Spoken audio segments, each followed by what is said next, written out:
suis toujours touché par la qualité des commentaires, la sympathie qui se dégage, le partage. Et voilà, je tiens à vous remercier aujourd'hui parce que d'abord ça m'encourage énormément quand je vois tous ces likes, quand je vois ces commentaires hyper positifs, quand on m'encourage.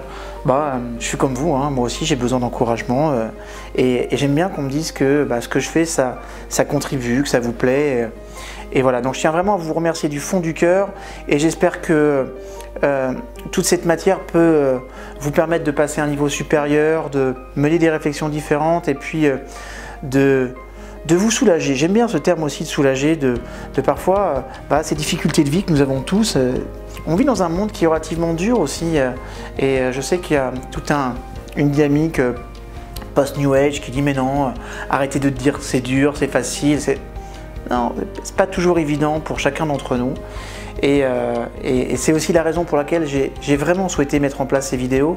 C'est pour justement vous doter de moyens de pouvoir porter un regard différent sur le monde, de développer des principes qui peuvent vous rapprocher plus facilement de vos objectifs et puis voilà, et puis c'est déjà de superbes intentions personnellement je trouve.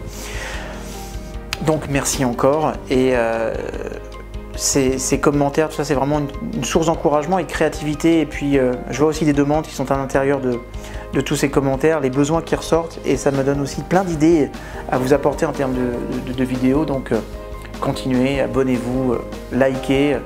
Moi vous savez quand je vais sur des réseaux sociaux comme ça ou quand je vois des vidéos sympathiques, quand je vois des choses très positives, je mets des likes et je mets souvent un commentaire sympa parce que je trouve que c'est un magnifique moyen de remercier et de se mettre en gratitude. Enfin, j'adore cette attitude qui consiste à dire, même sur les réseaux sociaux, on peut envoyer une intention sympathique. Voilà. Et ça, j'aime bien. Aujourd'hui, je voudrais vous parler de la notion d'objectif. Alors, je sais que pour beaucoup d'entre vous, vous avez entendu parler d'un tas de choses autour des objectifs. Peut-être savez-vous exactement comment on se fixe un objectif. Eh bien, si c'est le cas, je vais vous faire un doux rappel. Et se rappeler, c'est mémoriser, donc c'est intéressant. Mais je crois qu'aujourd'hui, je vais apporter aussi des petites nuances parce que je vais aborder avec vous aussi la notion de piège quand on met en place des objectifs et la raison pour laquelle parfois se fixer des objectifs ne suffit pas. D'ailleurs, et ça serait entre nous, en vérité. S'il suffisait simplement de se poser un objectif, de poser quelques actions pour que ça marche, ça se serait. Vous n'êtes pas d'accord avec moi? C'est bien que si de temps en temps il y a des objectifs qu'on n'arrive pas à atteindre, c'est que fatalement il y a un bug dans le processus. Il y a une raison pour ça. Et aujourd'hui, à travers ma démonstration, à travers les différents points que je vais aborder avec vous, je souhaite vraiment que vous puissiez intégrer tous les paramètres qui font qu'on peut atteindre un objectif. Parce qu'il y a encore une fois, il y a une vraie notion de conscience derrière tout ça et j'ai envie de partager ça avec vous. Alors, d'abord, qu'est-ce qu'un objectif et à quoi ça sert? Un objectif, c'est la capacité que j'ai de me projeter dans le futur et d'avoir une représentation mentale très claire de ce que je vais réaliser. En clair, je vais réaliser tel chiffre d'affaires. Je vais augmenter mon niveau de course à pied de tant de kilomètres. Je vais réduire ma course à pied de tant de minutes.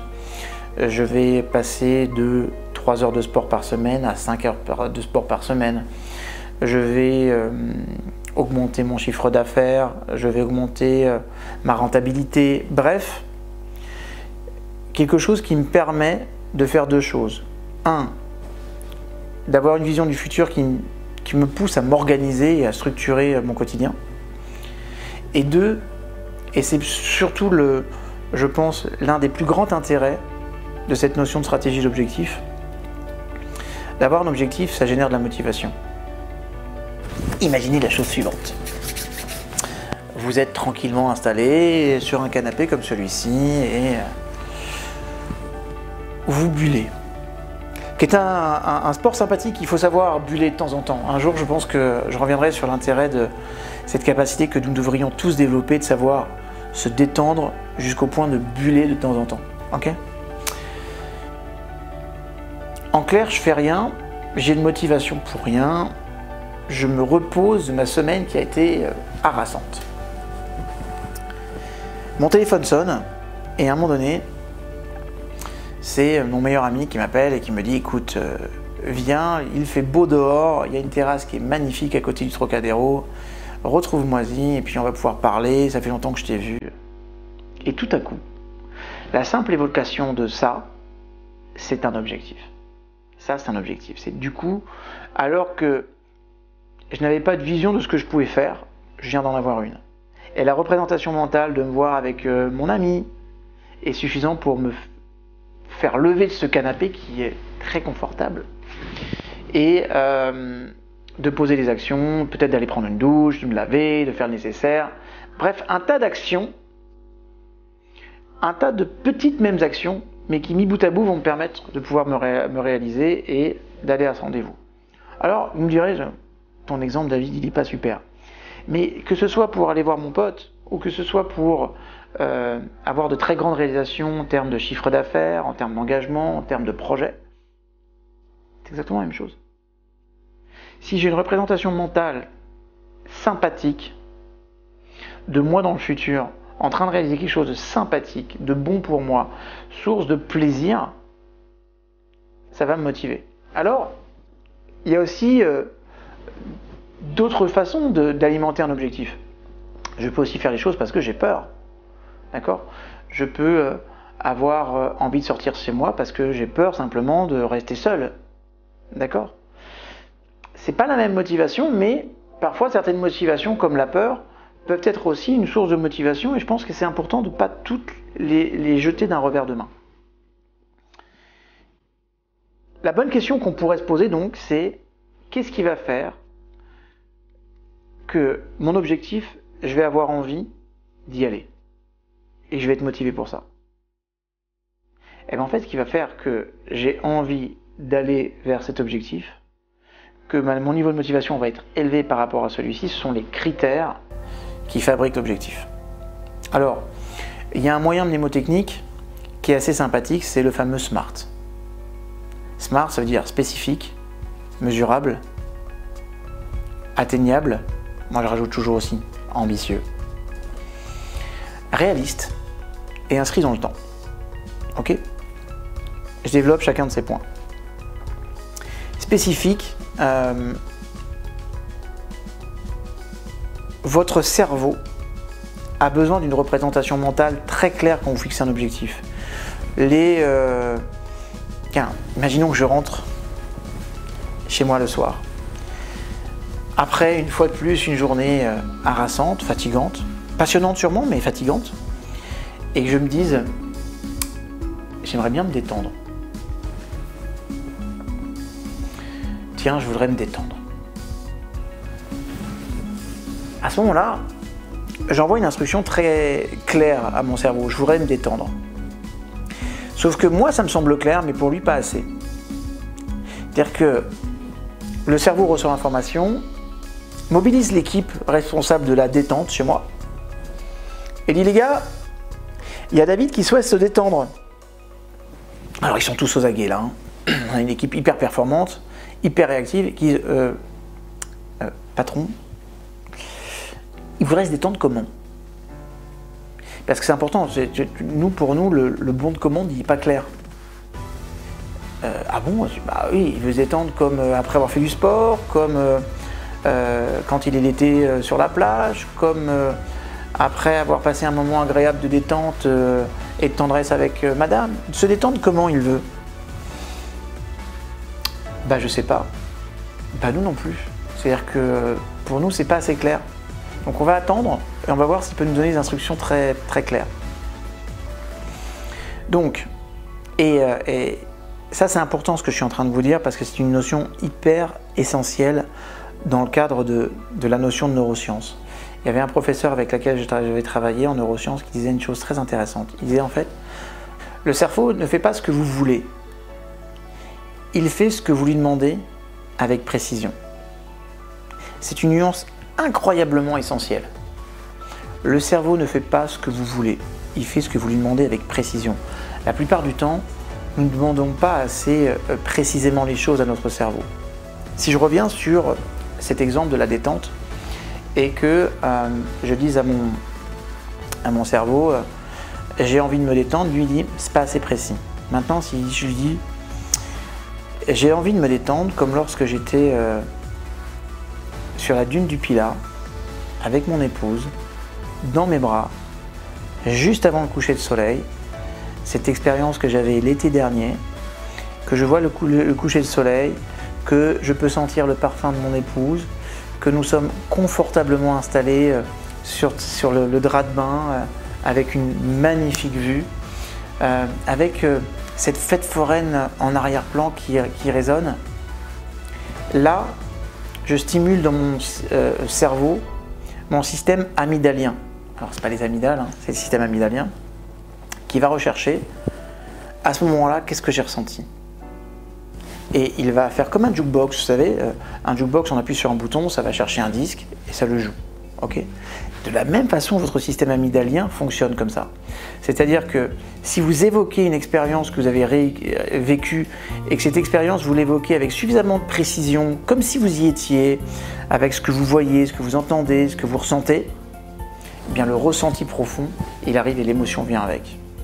Et là, dans ces cas-là, j'ai communiqué avec précision. C'est ça, communiquer avec précision. Un objectif, il doit être spécifique. S'il n'est pas assez spécifique, vous n'aurez aucun engagement de la part de votre cerveau. D'accord? Donc c'est pas cette année ce que je vais faire du sport. Non, non, non. C'est cette année, je m'inscris dans un club de karaté. Je vais y aller 2 à 3 fois par semaine, 2 fois minimum. En tout cas, le mardi et le jeudi, j'irai m'entraîner. De telle heure à telle heure, je prends mon inscription dès demain. Et ça, je vais renouveler tous les ans. À partir de maintenant, le mardi soir, le jeudi soir, je m'entraîne en karaté. Ça, c'est spécifique. D'accord? Est-ce que c'est mesurable? Si c'est pas mesurable, en fait, vous allez avoir du mal à vous engager également. Donc, quand je dis j'ai envie d'exploser mon chiffre d'affaires, c'est pas mesurable. Si par exemple, je dis j'ai envie de passer de 350 000 euros de revenus de coaching à 450 000, c'est mesurable. D'accord? Il y a une représentation mentale. D'ailleurs, ce qui est intéressant, c'est que les neurosciences ont permis une notion hyper importante dans l'univers médical. Si par malheur il vous arrive de vous blesser ou quelqu'un soit blessé et que vous alliez à l'hôpital et que vous ayez mal, à partir de maintenant, dans la quasi-totalité des bons services hospitaliers, on va vous dire: est-ce que vous pourriez évaluer votre douleur? Pourquoi on fait ça d'après vous? Parce que à partir du moment où votre système de douleur il est mesurable, vous avez aussi le pouvoir de pouvoir le réduire. Et on s'est rendu compte que le simple fait de pouvoir évaluer sa douleur permettait à la personne, consciemment après, une fois qu'elle avait dit par exemple ma douleur elle est à 8 ou à 10, de la faire redescendre et de reprendre le contrôle de sa douleur. Donc c'est super important, cette notion de mesurabilité. Donc mon objectif il doit être spécifique, il doit être mesurable. Il doit être atteignable parce que le problème c'est que s'il n'est pas atteignable, du coup c'est hyper décourageant. Ça génère tout le contraire. Il doit être atteignable, mais en même temps, je rajoute toujours aussi qu'il doit être ambitieux. Un objectif, il doit être ambitieux. Il n'y a rien de pire quand chaque année, bon an, mal an, vous réalisez le même objectif. C'est sclérosant, il y a quelque chose qui va s'installer qui s'appelle l'ennui. D'accord? Donc quand je me fixe un objectif, il est spécifique, il est mesurable, il est ambitieux, et je m'assure qu'il soit atteignable. D'accord? Il doit être aussi inscrit dans le temps. L'année prochaine, je ferai 1 heure de sport par jour. Quand vous allez passer du 31 décembre au 1er janvier, l'année prochaine, c'est l'année prochaine. Non, non, non. À partir du 1er janvier 2014 ou 2015, dès 8 h du matin, tous les matins, je me ferai une demi-heure de sport. D'accord? Ça, c'est inscrit dans le temps. Au plus tard, le 15 février, j'aurai réalisé telle chose. Et ça, c'est spécifique, mesurable. Voilà. ça doit être inscrit dans le temps. Si ce n'est pas inscrit dans le temps, ça ne vous permet pas de vous organiser. Si par exemple, vous fixez comme objectif d'écrire un article. Si on vous dit, écoute, écrire cet article et je ne sais pas quand est-ce que je vais le publier. Vous voulez mettre cet article sur un blog et on vous le demande de l'écrire, mais on ne vous donne pas de date butoir. Vous ne le ferez pas parce que c'est pas prioritaire. Maintenant, si je vous dis, tu sais, je peux te donner l'opportunité d'être positionné sur l'un des plus gros blogs de développement personnel, sur Potentiel Magazine, et grâce à ça, tu vas avoir une énorme visibilité de ton article parce qu'il y a plus de 200 000 personnes qui vont pouvoir le voir. Par contre, il faut que tu le fasses avant samedi. Voilà. Et nous sommes mercredi, tu as 3 jours. Est-ce que c'est bon pour toi? Là, tout de suite, il y a un caractère d'urgence qui va s'installer. J'ai une vision claire du temps qui m'est imparti et je vais pouvoir m'organiser par rapport à ça. Dès qu'un objectif il est inscrit dans le temps, vous augmentez de façon systématique la motivation à faire les choses. C'est clair pour vous? Ok. Donc, il doit être spécifique, mesurable, ambitieux, inscrit dans le temps. J'ai oublié le R pour réaliste. C'est vrai que parfois, et ça c'est aussi l'un des travers parfois de l'univers du monde du développement personnel, c'est que tout de suite on se fixe des objectifs super ambitieux. Non, soyez réaliste.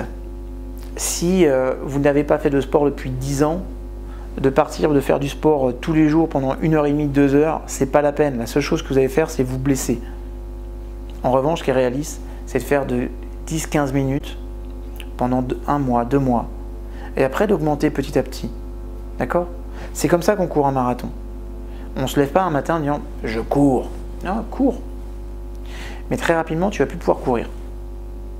Alors que si tu réhabitues ton corps au choc traumatique que ça représente de courir, parce que c'est toujours un petit traumatisme de courir, que les tendons s'habituent, que ta masse musculaire se réapproprie le mouvement, que ton système neurolymphatique refonctionne avec assiduité, avec rapidité, que ton cœur s'adapte et que ton endurance augmente, que ta résistance physique se développe, là tu pourras à terme pouvoir prétendre courir le marathon. C'est-à-dire que il y a des étapes successives et être réaliste, c'est de comprendre que parfois il y a des étapes successives. Donc plutôt que de vouloir tout de suite réaliser une très grande chose, je me fixe un objectif qui est ambitieux, qui est inscrit dans le temps, mais qui est réaliste, spécifique, mesurable, naturellement, mais réaliste. Parce que quand il y a du réalisme, finalement le cerveau dit bah, on peut le faire. Parce que si inconsciemment vous voulez quelque chose, mais qu'inconsciemment le cerveau dit bon les gars, je crois qu'il a pété les plombs, on ne sera jamais capable de réaliser un truc pareil. Je vous rappelle une chose qui est très importante. Et ça, une fois encore, ça nous vient de l'univers des neurosciences, mais quand vous comprenez ça, vous comprenez tout le delta de la difficulté qu'on a de faire des choses dans la vie. Consciemment, votre cerveau peut traiter jusqu'à 2000 bits seconde. Inconsciemment, 400 milliards. Vous voulez une représentation spécifique? Vous prenez un Playmobil et vous le mettez à côté de la Tour Eiffel. Vous aurez le rapport d'échelle. Le Playmobil étant la partie consciente, la Tour Eiffel la partie inconsciente. Donc autant vous dire que si la Tour Eiffel, elle considère que votre projet, il n'est absolument pas réaliste, elle ne s'engagera jamais. Et le Playmobil ne pourra rien faire tout seul. Les deux ont besoin de l'un à l'autre pour fonctionner. Mais vous devez avoir un engagement total, ce qu'on appellera plus tard la détermination, ce sur quoi je reviendrai sur une autre vidéo, de l'inconscient. D'accord? Donc, soyez réaliste. Avant de traverser l'univers, on va d'abord traverser notre galaxie, et puis on va traverser aussi d'abord les nuages. Vous avez compris l'idée, le concept? C'est cool. Donc il est spécifique, mesurable, ambitieux, atteignable, réaliste, et il est inscrit dans le temps, il est smart. Il y a plein d'autres critères que vous avez besoin d'intégrer pour que votre objectif il soit juste. Moi je dis qu'il doit être visualisable. Vous devez avoir une vision très claire de vous en train de réaliser cet objectif. Si vous n'êtes pas capable de développer, alors quand je parle de vision, je parle d'imaginaire. Vous n'êtes pas obligé de voir les choses avec une hyper précision parce que tout le monde n'est pas un super visuel. En revanche, d'avoir une bonne représentation mentale dans laquelle je me vois, j'y suis en train de réussir, je le ressens, je goûte cette réussite. Ça, c'est super important. Autre chose, votre objectif, il doit être connecté à vos valeurs. Si d'atteindre un objectif, ça va à l'encontre d'une quelconque de vos valeurs, je peux vous jurer que de toute façon, vous allez tout faire pour saboter. Vous mettrez en place des stratégies de sabotage parce que votre inconscient ne voudra pas que vous atteigniez cet objectif. Donc consciemment, vous allez pousser à la rue, vous allez demander des choses, vous allez vouloir faire des choses, ça ne marchera pas. Ça ne marchera pas parce que votre inconscient dira non. Ça ne correspond pas à mon système de valeurs. Donc, regardez, je vous ferai une vidéo sur les valeurs, je vous promets. Je vous ferai une super vidéo sur les valeurs parce que c'est important d'organiser sa vie autour de son système de valeurs. Mais ça, c'est juste essentiel de comprendre ce cheminement-là, d'accord? Si ce n'est pas connecté à vos valeurs, si ça va à l'encontre d'une quelconque de vos valeurs, vous aurez une perte violente de la motivation à un moment ou à un autre. Moi, j'aime bien aussi l'idée que ça soit fun. Ça doit être sympa un objectif. On ne doit pas traîner les pieds parce qu'une fois encore, la douleur n'est pas un moteur de réussite. Le plaisir, oui. Donc, est-ce que votre objectif il est source de plaisir, il est source de fun? Si ce n'est pas le cas, qu'est-ce que vous devez modifier à l'intérieur de celui-ci pour que ça le devienne? Il y a aussi un point qui est super important en ce qui concerne la notion d'objectif, c'est que, et ça c'est un bon rappel, il doit être sous votre contrôle. Je répète, il doit être sous votre contrôle. C'est-à-dire qu'il ne doit dépendre de n'importe qui d'autre. D'accord? Il ne doit pas dépendre d'autres personnes. C'est vous qui avez la responsabilité de l'atteinte de l'objectif. Et si à un moment donné, il y a un paramètre, un facteur qui fait que sans l'extérieur, vous ne pouvez pas le faire, c'est que ce n'est plus un objectif. On rentre dans un autre projet qui s'appelle la notion de challenge ou la notion de projet. Et c'est une autre approche que le simple objectif. Donc, l'un des critères fondamentaux d'un objectif, c'est qu'il est sous mon contrôle. Je suis le premier responsable des résultats que j'obtiens dans ma vie. Et quand j'accompagne un objectif, quand je poursuis un objectif, je ne peux accuser ni les circonstances, ni les autres. C'est moi qui est le responsable. Au passage, une fois encore, toutes les personnes que j'ai vues réussir à des niveaux extrêmement élevés ont toute cette dimension de la notion de responsabilité personnelle. Tout le temps. Voilà. Sinon, si vous n'êtes pas responsable de votre réussite ou de vos échecs, vous êtes toujours dépendant des autres finalement. Puisque le problème il est ailleurs, vous n'avez aucun pouvoir pour pouvoir le réaliser. Cette notion de déresponsabilisation, c'est vraiment la meilleure façon de se saboter au quotidien. Parce que dès que je vais considérer que ma responsabilité elle est ailleurs, je perds immédiatement le pouvoir de faire les choses. Et ça, c'est juste essentiel ce que je suis en train de vous dire. Donc on a vu les différents critères. J'aimerais maintenant que on voit les pièges. Ça, c'est quelque chose que vous ne verrez quasiment jamais dans la littérature des objectifs, mais ça ressort d'une énorme observation sur un nombre incalculable de personnes que j'ai accompagnées dans leurs objectifs. Et ça, c'est vraiment quelque chose qui peut vous apparaître qu'avec la notion d'expérience. La première, c'est la notion de niveau. Si votre objectif, il est trop élevé, ça va vous décourager. Si votre objectif, il est trop bas, ça va vous démotiver. Vous devez mettre en place un objectif qui est suffisamment élevé, d'accord, pour vous donner l'envie, ce qu'on appelle la tension structurelle en psychologie. Pourquoi on parle de tension structurelle? Imaginez par exemple que, imaginez que ceci soit un élastique, d'accord? Faites preuve d'imagination, s'il vous plaît. Faites un petit effort. Ceci est un élastique, d'accord? Si je le tire très fort, il va casser. Maintenant, si je n'exerce pas de tension, c'est tout mou ici, d'accord? L'essentiel, c'est juste de le tendre suffisamment pour qu'il y ait une tension dynamique, ok? Et que ces tensions me permettent d'élever un tout petit peu mon niveau de stress et de vigilance et qui fait que je vais avoir envie de bouger. C'est ça qu'on appelle la tension dynamique. Où ça casse, où c'est pas assez. Voilà, ça, c'est la tension dynamique. C'est clair pour vous? Très bonne imagination. Très très très grande imagination. Donc premier piège, qu'il soit trop élevé. Deuxième piège, qu'il soit trop bas. Il y a un troisième piège qui est la notion d'apprentissage. La plupart du temps, quand on aborde un objectif, on n'indique jamais qu'il va falloir apprendre des choses pour pouvoir y arriver. C'est super essentiel ce que je suis en train de vous dire. En clair, imaginons que je me fixe comme objectif de faire une demi-heure de sport par jour. Au départ, c'est spécifique, il va être mesurable, il va être ambitieux, il va être réaliste, inscrit dans le temps, je fais ça tous les jours, une demi-heure.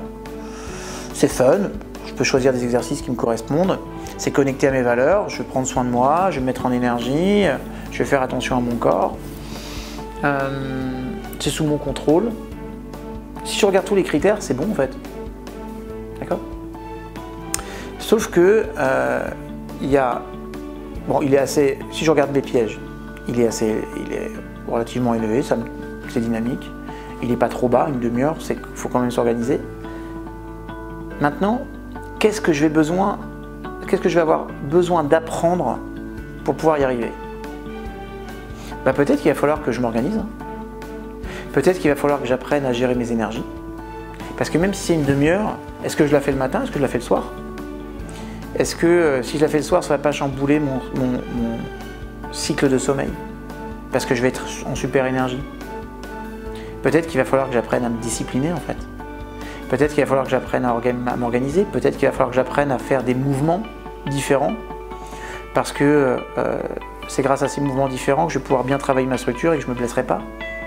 Vous allez voir que, en fait, en vérité, à chaque fois que vous fixez un objectif nouveau, il y a toujours un objectif d'apprentissage qui va avec. Toujours.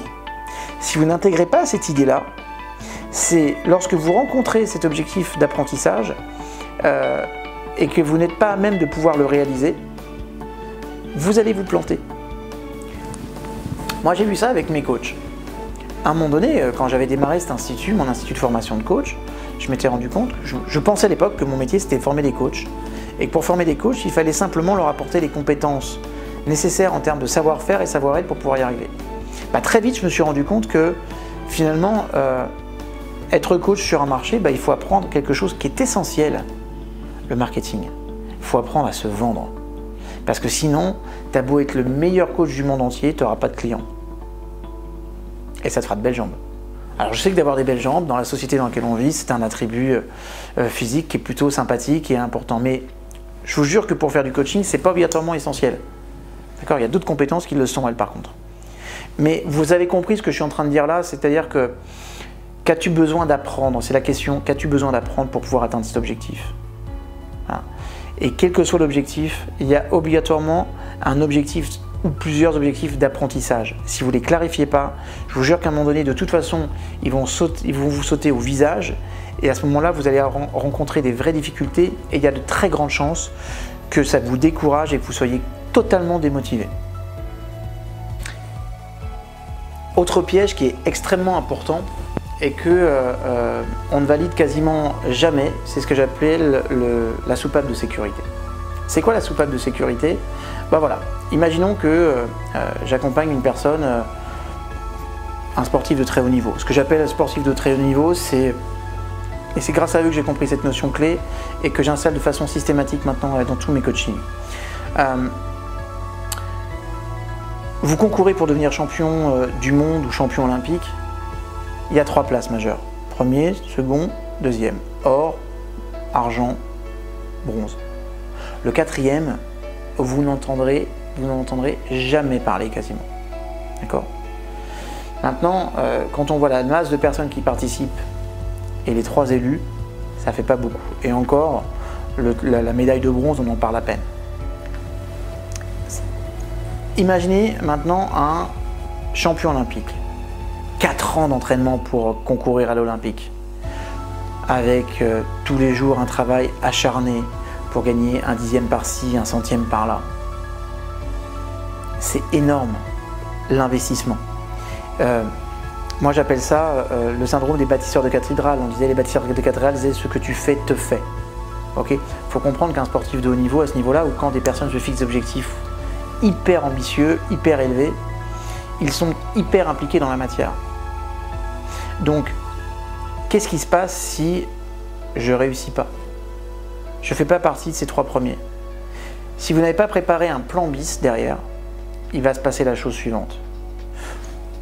Dans à peu près 80% des cas, la personne peut rentrer dans une dépression très lourde. Et ouais. Donc, ayez toujours un plan bis. Le principe, il est simple. Tu vas t'engager pour réussir. On va tout faire. Moi, je t'accompagne. On fait tout pour que tu sois dans les 3 premiers. Si malgré ça, quel que soit le facteur extérieur, tu n'y arrives pas, sur quelles ressources tu vas t'appuyer pour continuer à avancer, à te développer et à te réaliser dans ta vie. À partir du moment où on a un plan bis, c'est super important. Et parfois, il y a certaines personnes qui me disent, enfin David, logiquement, il faut être focus, exclusivement focus sur la réussite. Il faut être surtout réaliste et il faut être surtout protecteur vis-à-vis des personnes et puis vis-à-vis de nous-mêmes. D'accord ? À l'impossible, nul n'est tenu. Et c'est juste important d'être en accord avec ces dimensions-là. Eric Berne disait ça très bien, il disait un perdant, c'est quelqu'un qui sait ce qu'il va faire quand il va gagner. Un gagnant, c'est quelqu'un qui sait ce qu'il va faire quand il va perdre. Et c'est juste important d'intégrer cette notion-là. Perdre, gagner, ça fait partie de la vie. Maintenant, si j'ai pas de plan de secours, si j'ai pas de ressources supplémentaires, que j'ai pas anticipé la chose, la seule chose que je risque de rencontrer, si j'ai une défaite, c'est le burn-out derrière. Donc faites très attention à ça. Ayez toujours un plan bis. Et si ça ne marche pas, qu'est-ce que vous ferez? Voilà. Et puis, dernier point, dernier piège, qui est un piège qui est super courant, une fois encore, on n'en parle pas assez, mais c'est la notion de prix à payer. À chaque fois que vous fixerez un objectif dans votre vie, vous aurez toujours un prix à payer. Que vous le vouliez ou pas, il y a un prix à payer. Tu veux faire du sport régulièrement, il y a un prix à payer. Celui par exemple, ne serait-ce que de la souffrance physique, allez, faire des abdominaux. Je sais qu'il y en a qui adorent ça, qui se shootent aux abdominaux. Moi quand je fais des abdominaux, j'ai mal. Mais je sais que c'est essentiel de les faire. Mais celui qui va trouver les abdominaux agréables, venez me consulter. On a une cellule spéciale pour ça. Si vous aimez la douleur, ça s'appelle le masochisme. Allez consulter. Mais par contre, c'est ce qu'on appelle un mal nécessaire. D'accord ? Donc finalement, venez pas me consulter, même si vous avez mal, vous allez jusqu'au bout. Et on sait que c'est à partir de ce moment-là qu'on construit du muscle, qu'on sèche, vraiment. D'accord ? Donc il y a toujours un prix à payer. Faire du sport, ça prend du temps.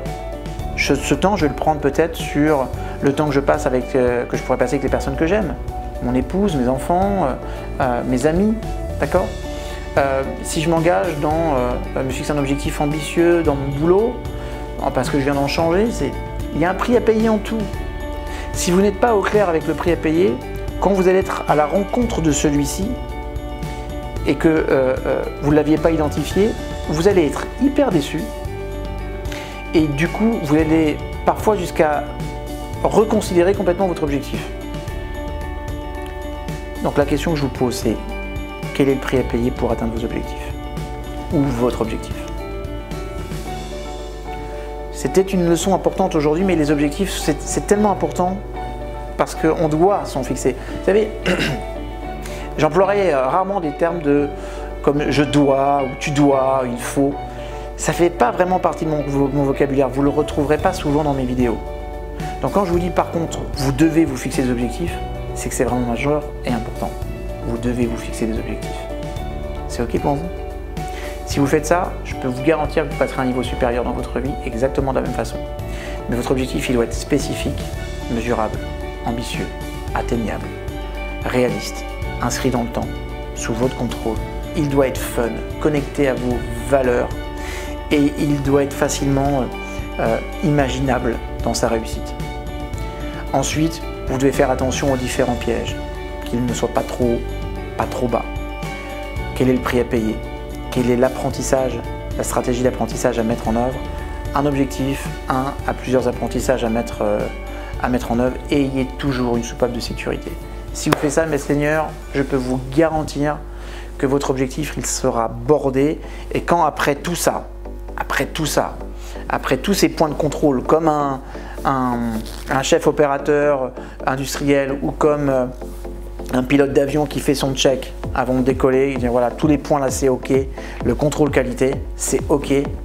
Quand vous aurez fait tous ces points de contrôle avec l'objectif et que derrière tout ça, vous avez une réponse favorable à ces différents points, je peux vous jurer que votre objectif, il va vous booster, il va vous stimuler et vous allez prendre un véritable plaisir. Vous allez prendre votre pied à le réaliser et ça, c'est quand même super bon et c'est une énorme condition de la réussite humaine.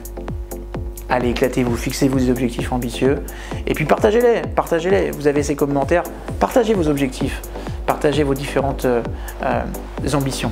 Ça me ferait plaisir en tout cas de les lire. Je vous retrouve sur une prochaine vidéo. Merci encore profondément pour votre écoute. À très bientôt. Au revoir.